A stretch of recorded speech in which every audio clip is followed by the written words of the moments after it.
rekayasa. Ya, pemirsa, kita lanjutkan perbincangan dan sudah bergabung bersama kami langsung dari kantor KPU Pusat, Juri Ardianto, Komisioner KPU. Selamat sore, Pak Juri. Standby ya, Pak. Selamat, Mbak. Halo, selamat sore, Pak Juri. Selamat sore, ya selamat sore. Iya, Pak Juri, bagaimana posisi KPU terakhir menanggapi sudah sebentar lagi akan dilaksanakan pendaftaran pasangan calon untuk pilkada serentak, tetapi ada dua partai politik yang masih dalam proses hukum bersengketa di pengadilan.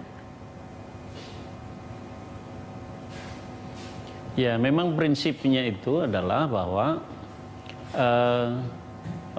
peserta pemilu atau calon kepala daerah dan wakil kepala daerah yang akan diusung oleh partai atau gabungan partai politik itu berasal dari partai politik yang terakhir mengikuti pemilu 2014. Nah, terkait dengan fakta bahwa ada dua partai politik yang sedang bersengketa, maka tidak mungkin KPU akan menerima dua-duanya. Tidak mungkin KPU akan menerima pendaftaran calon dari partai politik yang diusung oleh dua pengurus yang berbeda. Jadi prinsipnya partai itu satu saja.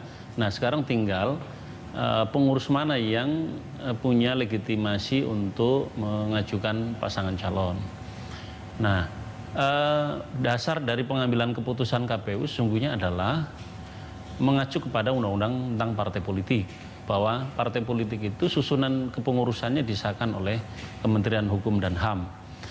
Nah, karena sekarang surat keputusan Kementerian Hukum dan HAM itu sedang dipersoalkan di pengadilan, maka kita akan melihat, KPU akan melihat isi dari keputusan yang diputuskan oleh pengadilan. Dan kita semua tahu bahwa pengadilan telah memutuskan sementara sudah memutuskan dua sengketa dari dua partai politik ini, yakni baik menyangkut Golkar maupun P3, putusannya relatif sama, bahwa surat keputusan Menteri Hukum HAM tentang kepengurusan partai politik itu ditunda pelaksanaannya. Jadi bahkan P3 yang sudah ada putusan PT-UN, putusan akhir PT-UN masih menyebutkan bahwa putusan selah PT-UN yang mengatakan yang memutuskan untuk menunda pemberlakuan surat keputusan Hukum HAM itu tetap berlaku. Jadi sebetulnya dalam posisi sekarang ini kami memahami bahwa dua partai politik ini kepengurusannya belum bisa bertindak atas nama partai politik untuk mengusulkan pasangan calon. Oke, bila sampai pada jadwal pendaftaran pasangan calon kemudian masih terus berproses di pengadilan, apa yang akan dilakukan KPU, Pak Juri? KPU memikirkan dan concern sekali bahwa hak partai politik untuk mengajukan pasangan calon itu sama nilainya dengan hak pemilih untuk menggunakan hak pilihnya. Jadi sebetulnya partai politik itu harus diberi ruang yang semestinya untuk mendapatkan hak dan mengajukan pasangan calon. Nah, masalahnya adalah bagaimana dengan situasi sekarang ini. Ada KPU terus terang belum membuat keputusan final menyangkut masalah ini, tetapi salah satu alternatif yang sedang dipikirkan oleh KPU adalah kemungkinan dua atau beberapa pengurus yang bersengketa dalam satu partai politik itu bermufakat atau membuat keputusan bersama menyangkut kepengurusan maupun pasangan calon yang diusung. Itu salah satu alternatif yang sedang dipikirkan secara masa-masa oleh KPU, tapi belum menjadi keputusan. Oke, jadi dan permufakatan ini nanti akan difasilitasi oleh KPU atau seperti apa? Ya, itu salah satu saja, salah satu mekanisme atau salah satu pilihan yang bisa jadi dipilih oleh KPU. Apakah KPU akan menjadi mediator, tetapi kemudian kita harus memikirkan juga kerangka hukumnya atau alasan hukumnya. Apakah KPU punya legitimasi untuk menjadi mediator atau pihak lain yang ditentukan, atau mekanisme apa yang oleh partai juga dibenarkan. Jadi ini juga masih dalam kajian dan pilihan-pilihan, dan dalam waktu dekat mudah-mudahan ini bisa diputuskan. Oke, kalau tadi Anda mengatakan bahwa setiap partai politik atau hak partai politik untuk ikut dalam pilkada itu sama seperti hak memilih untuk memilih, apakah ada juga opsi untuk menunggu proses hukumnya inkrah di masing-masing sengketa ini, baik di Golkar maupun di P3? Memundurkan jadwal begitu, Pak Juri? Kalau menunggu tidak mungkin, karena ya mengundurkan jadwal itu hal yang tidak mungkin ya, karena hari pemungutan suara sudah dipastikan ditentukan bahwa bulan Desember tahun 2015 adalah hari pemungutan suara, dan kebetulan KPU sudah memutuskan tanggal 9 Desember. Nah, maka proses sebelumnya, yakni pendaftaran partai politik sampai penetapan pendaftaran pasangan calon sampai penetapan pasangan calon itu sudah disusun dan tidak mungkin bergeser dari minggu keempat bulan Juli pendaftaran pasangan calon. Jadi sebetulnya yang kami harapkan adalah proses hukum atau proses sengketa perselisihan kepengurusan partai ini bisa selesai sebelum pendaftaran pasangan calon.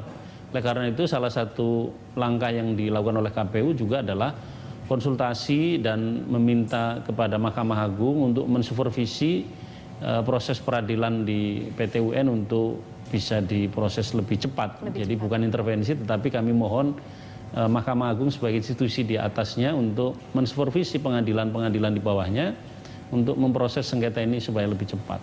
Oke, Pak Juri, kita langsung tanyakan nih ke Pak Zainuddin. Pak Zainuddin, tadi salah satu opsi yang ditawarkan oleh KPU yang mungkin dipikirkan oleh KPU akan dilakukan bila tidak juga menemui kata sepakat atau masih juga terus bersengketa di pengadilan.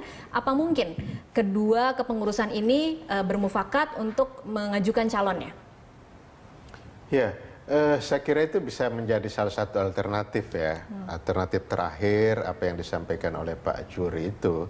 Tetapi sekali lagi terpulang kepada internal dari partai masing-masing, apakah mau mengambil opsi itu atau tidak.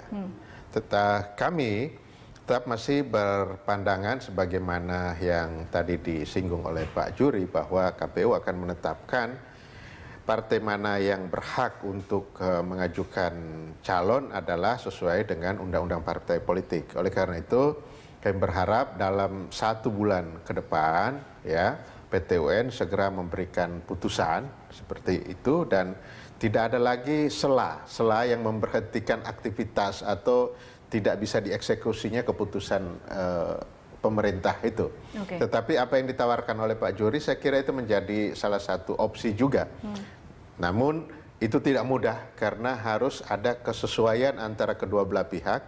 Kalau calonnya cuma satu, artinya dari pihak A dan B memang sama orangnya, mungkin mudah. Tetapi kalau berbeda, itu akan menemui kesulitan. Tapi paling tidak saya kira kami mengapresiasi KPU sudah memikirkan itu, karena ini satu hal yang serius sama pentingnya dengan pemilih itu tadi yang disampaikan. Terima kasih Pak Juri, itu menjadi bagian yang akan kita juga kaji bersama.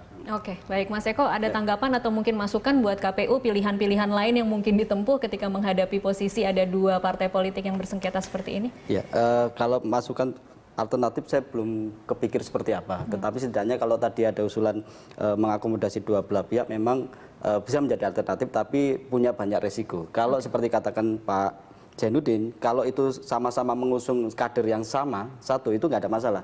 Masalahnya ini sekarang kan masing-masing sudah mempunyai jagonya sendiri-sendiri.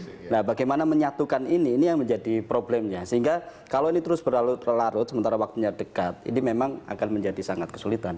Memang masuk kepada proses hukum ini menjadi salah satu basicnya, itu akan menjadi salah satu paling baik pilihannya, karena disitulah ketika diputuskan partai bisa bekerja secara maksimal. Sekalipun memang di dalam pilkada faktor partai memang bukan salah satu faktor utama, faktor figur menjadi salah satu faktor yang potensi besar di sana. Tetapi setidaknya dengan figur yang baik dan ditopang oleh mesin partai yang bergerak dengan cukup baik, tentu saja ini akan menambah tingkat elektabilitas daripada calon yang akan dipilih. Itulah itu menjadi perdebatan. Oke, baik, kita akan break lagi, nanti kita lanjutkan. Pemirsa tetaplah bersama kami.